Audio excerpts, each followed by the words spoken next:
एक तरफ middle east धू धू कर जल रहा है, आसमान से आग बरस रही है और दुनिया तीसरे विश्व युद्ध के मुहाने पर खड़ी है। लेकिन दूसरी तरफ भारत में एक अलग ही बवाल छिड़ गया है।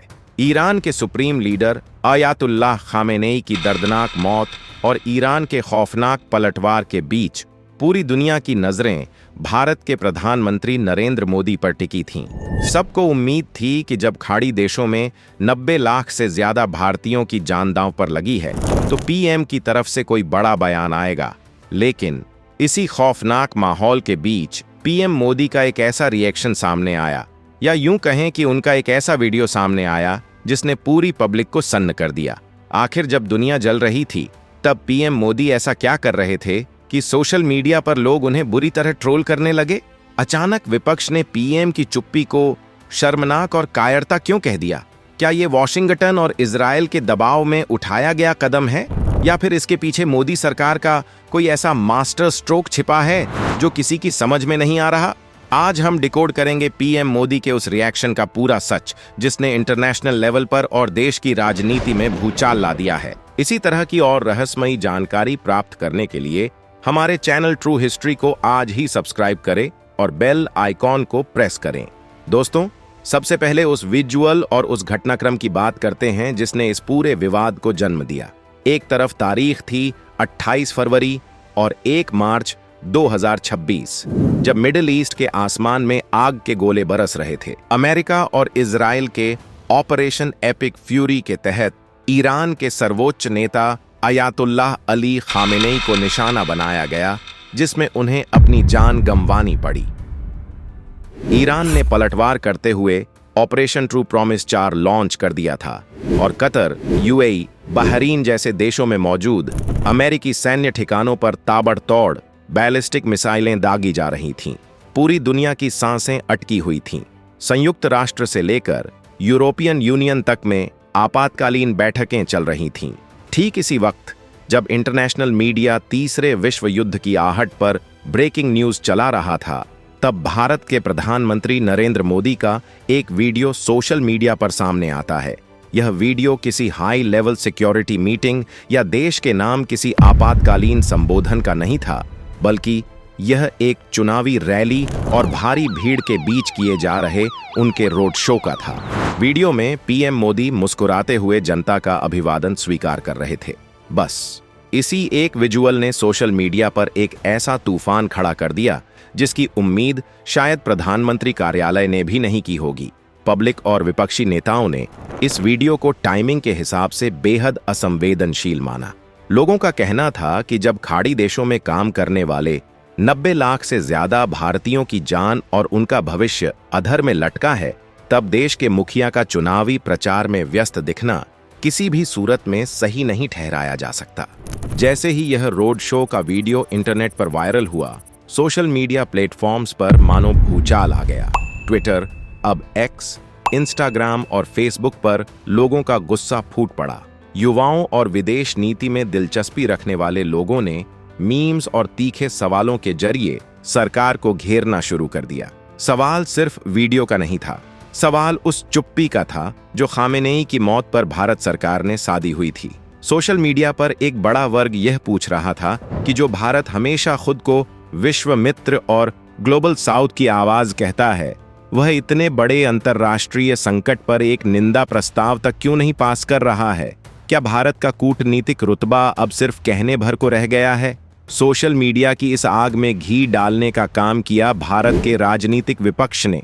कांग्रेस, वामपंथी दलों और अन्य विपक्षी पार्टियों ने सरकार की इस खामोशी को आड़े हाथों लिया। विपक्ष के वरिष्ठ नेताओं ने बाकायदा प्रेस कॉन्फ्रेंस करके पीएम मोदी पर सीधे और तीखे हमले किए। उनका तर्क था कि ईरान ऐतिहासिक रूप से भारत का एक बहुत ही महत्वपूर्ण और पुराना दोस्त रहा है। चाहे कश्मीर के मुद्दे पर अंतर्राष्ट्रीय मंचों पर भारत का साथ देना हो या फिर पाकिस्तान और चीन को काउंटर करने के लिए चाबहार पोर्ट जैसी बड़ी रणनीतिक परियोजना में भारत की मदद करना हो, ईरान हमेशा हमारे साथ खड़ा रहा है। विपक्ष का आरोप है कि इतने पुराने और भरोसेमंद साथी के सर्वोच्च नेता की एक गैर कानूनी हवाई हमले में हत्या कर दी जाती है और भारत सरकार शोक संवेदना व्यक्त करने के बजाय सिर्फ शांति बनाए रखने की एक रटी रटाई और न्यूट्रल अपील जारी कर देती है। विपक्षी नेताओं ने इसे भारत के नैतिक मूल्यों का पतन और कायरता बताया। उन्होंने सीधा आरोप लगाया कि मोदी सरकार पूरी तरह से वॉशिंगटन, अमेरिका और तेल अवीव, इजराइल के दबाव में आ चुकी है। विपक्ष के मुताबिक भारत ने अमेरिका को खुश करने के लिए अपने एक पुराने सहयोगी की पीठ में छुरा घोंपा है और हमारी स्वतंत्र विदेश नीति अब पश्चिमी देशों के इशारों पर नाच रही है। अब सवाल यह उठता है कि क्या सच में पीएम मोदी अमेरिका से डर गए हैं या फिर इसके पीछे जियोपॉलिटिक्स की कोई बहुत गहरी और जटिल मजबूरी है। अगर हम अंतर्राष्ट्रीय संबंधों के नजरिए से देखें तो भारत इस वक्त एक बहुत ही खतरनाक कूटनीतिक धर्म संकट में फंसा हुआ है।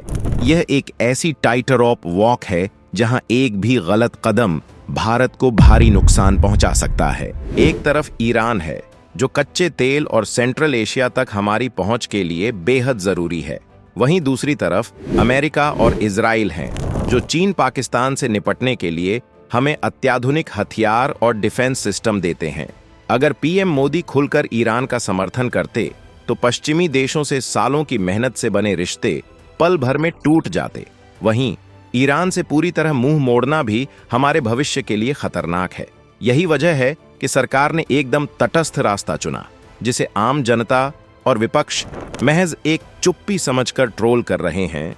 वो असल में भारत की एक बेहद नपीतुल्ली और मजबूर कूटनीति है। लेकिन क्या सरकार सच में कुछ नहीं कर रही है? रक्षा और विदेश मामलों के कई बड़े एक्सपर्ट्स इस पूरी स्थिति को एक अलग ही एंगल से देख रहे हैं। उनके मुताबिक पीएम मोदी का यह रिएक्शन कोई लापरवाही या सरेंडर नहीं है, बल्कि यह एक सोची समझी साइलेंट कूटनीति या मास्टर स्ट्रोक है। जानकारों के मुताबिक जब दो महाशक्तियां टकरा रही हों तो आग से दूर रहना ही असली स्ट्रैटेजिक ऑटोनॉमी है, यानी भावनाओं में बहकर नहीं बल्कि देश के फायदे के लिए फैसले लेना। भले ही कैमरे पर पीएम मोदी रोड शो कर रहे हों, लेकिन बैकडोर से एनएसए अजित डोभाल और विदेश मंत्री एस जयशंकर लगातार अमेरिका, इजराइल और ईरान के संपर्क में हैं। इस वक्त सबसे बड़ी चिंता है खाड़ी देशों यूएई, कतर, सऊदी में काम करने वाले वो 90 लाख भारतीय जो हमारी अर्थव्यवस्था की रीढ़ हैं। इसके साथ ही कच्चे तेल की सप्लाई रुकने और पेट्रोल डीजल की कीमतें आसमान छूने का भी भयंकर खतरा मंडरा रहा है। इसीलिए सरकार की पहली प्राथमिकता सिर्फ निंदा या बयानबाजी करना नहीं, बल्कि इस बड़े मानवीय और आर्थिक संकट से निपटने के लिए अपना प्लान भी तैयार करना है।